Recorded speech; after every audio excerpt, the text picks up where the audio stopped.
राजधानी रायपुर में प्रदेश कांग्रेस के नेताओं ने एक दिन का सत्याग्रह किया। मोदी सरकार के खिलाफ कांग्रेस नेताओं ने मुंह में ताला लगाकर प्रदर्शन किया। कांग्रेस नेताओं ने मोदी सरकार की गलत नीतियों के खिलाफ एक दिवसीय धरना प्रदर्शन किया। कांग्रेस नेताओं का कहना है कि मोदी सरकार विपक्ष की आवाज को दबाने का काम कर रही है, जिसके खिलाफ मुंह में काला कपड़ा और ताला लगाकर प्रदर्शन किया गया। भारतीय जनता पार्टी के नेता विरोध करने के लिए लगातार गलत बयानी करते हैं। भारतीय जनता पार्टी के राष्ट्रीय अध्यक्ष आए थे तो दावा करके गए छत्तीसगढ़ में नक्सलवादी गतिविधियां बढ़ी हैं, जबकि केंद्रीय गृह राज्य मंत्री ने राज्यसभा में लिखित जवाब दिया कि छत्तीसगढ़ में 80% से भी अधिक नक्सलवादी घटनाओं में कमी आई है। हाल ही में सीआरपीएफ के डीजी ने यह बताया कि छत्तीसगढ़ में नक्सली गतिविधियां लगभग समाप्ति की ओर हैं। माननीय गृह मंत्री अमित शाह जी ने भी इस चीज़ को माना कि छत्तीसगढ़ में नक्सलवादी गतिविधियों में बहुत ज़्यादा कमी आई है और यह संतोषजनक स्थिति है। लेकिन छत्तीसगढ़ के भारतीय जनता पार्टी के नेता लगातार आरोप लगाने के लिए गलत बयानी करते हैं। ये है भारतीय जनता पार्टी की हकीकत। ये राजनीति करने के लिए झूठ बोलते हैं, किसी भी स्तर तक जा सकते हैं, जबकि छत्तीसगढ़ में मुख्यमंत्री भूपेश बघेल के द्वारा बनाए गए 30 सूत्रीय कार्यक्रम विश्वास, विकास, सुरक्षा का यह परिणाम है कि छत्तीसगढ़ में नक्सलवादी गतिविधियों में लगभग। बीजेपी प्रदेश अध्यक्ष अरुण साव ने कांग्रेस के प्रदर्शन पर कहा कि राहुल गांधी के सदस्यता जाने पर बोले ओबीसी समाज के खिलाफ अपमानजनक बात कही थी। 4 साल मामला चला, राहुल गांधी माफी नहीं मांगे। उनके अहंकार के कारण न्यायालय ने उन्हें 2 साल की सजा सुनाई। सजा होने के कारण उनकी सदस्यता गई है। सदस्यता जाने में केंद्र सरकार की या बीजेपी की कोई भूमिका नहीं। उसके बाद भी इस तरह से उत्पात कर रहे, ये ठीक नहीं। राहुल गांधी की सदस्यता जो समाप्त हुई है, ओबीसी समाज के खिलाफ अपमानजनक उन्होंने बात कही।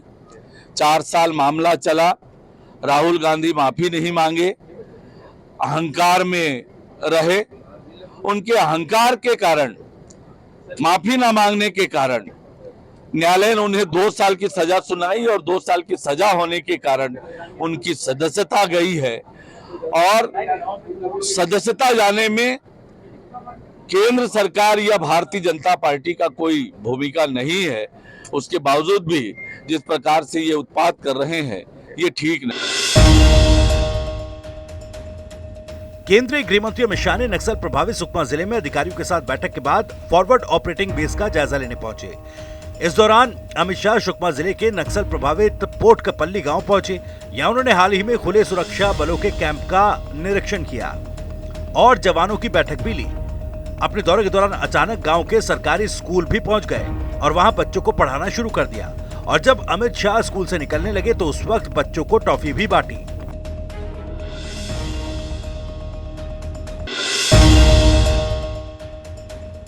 मध्य प्रदेश के बुरहानपुर में अवैध रेत माफियाओं की गुंडागर्दी का मामला सामने आया। बताया जा रहा है कि रेत माफियाओं पर कार्रवाई करने के लिए पहुंचे खनिज निरीक्षक के साथ बदसलूकी और छीना झपटी की गई। पुलिस बल पहुंचने के बाद भी माफिया रेत से भरा ट्रैक्टर ले गए। अवैध रेत से भरी ट्रैक्टर ट्रॉली शाहपुर के बीजेपी नेता वीरेंद्र तिवारी की है। अब इस मामले पर खनिज निरीक्षक ने शाहपुर थाने में केस दर्ज किया।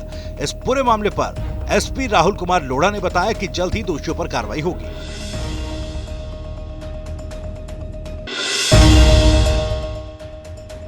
राजधानी रायपुर में एक पुलिस इंस्पेक्टर का आदिवासी गर्ल्स हॉस्टल में बदसलूकी का वीडियो वायरल हो रहा है। इसमें इंस्पेक्टर महिला के साथ बदसलूकी करता दिख रहा है, उसे पीट रहा है। इस मामले में शिकायत रायपुर के एसएसपी आईजी के पास पहुंची, जिसके बाद एसएसपी ने इंस्पेक्टर को सस्पेंड कर दिया। मामला शहर के देवेंद्र नगर इलाके का बताया जा रहा है।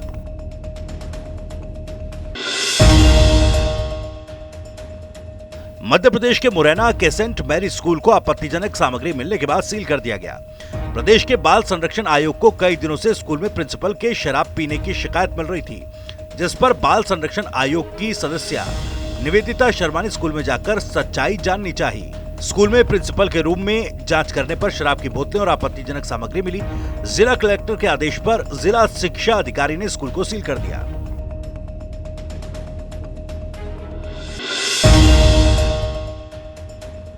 मंत्री कवासी लखमा का बड़ा बयान, हम हिंदू नहीं हैं। आज हुई आदिवासी सभा की बैठक के बाद मंत्री लखमा ने बयान दिया। कहा, पेड़ जंगल पहाड़ को बचाने वाले लोग आदिवासी हैं। हम प्रकृति से पैदा हुए लोग हैं, हिंदू नहीं हैं। हम इस देश के असली मूल निवासी हैं। इसको लेकर आने वाले 20 अप्रैल के आसपास राष्ट्रपति से मिलने जाएंगे और अलग से धर्म कोड की मांग करेंगे। अनुसूचित जनजाति सम्मेलन की बैठक में फैसला लिया गया।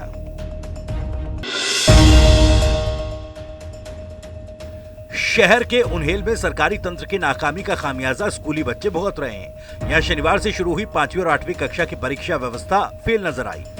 उन्हेल के शासकीय उच्चतर माध्यमिक कन्या शाला में शासन प्रशासन की सभी व्यवस्थाएं फेल रही। परीक्षा देने वाले छात्रों की संख्या इतनी ज्यादा हो गई कि बच्चों को स्कूल परिसर के बाहर नीचे बैठकर परीक्षा देनी पड़ी। यही नहीं, अव्यवस्था का आलम यह था कि तय समय से करीब 20 मिनट के बाद परीक्षा शुरू हुई।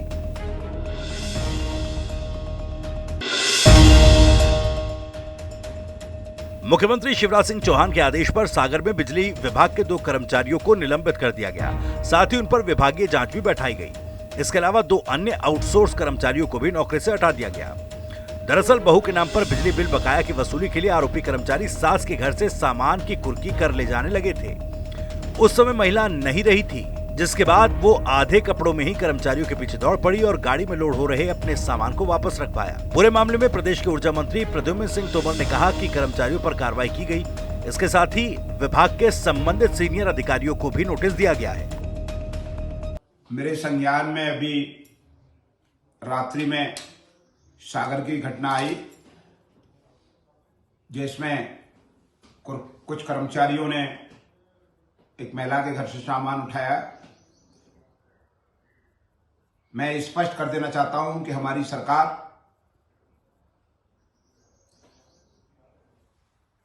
इस तरीके के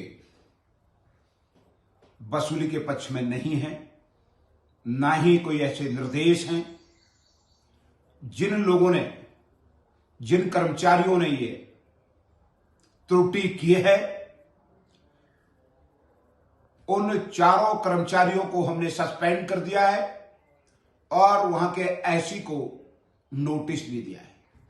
और मैं स्पष्ट कर दूं, प्रदेश भर में इस तरीके का कृत्य कोई भी व्यक्ति करेगा, कितना भी बड़ा अधिकारी हो, उसके खिलाफ कार्रवाई सुनिश्चित की जाएगी।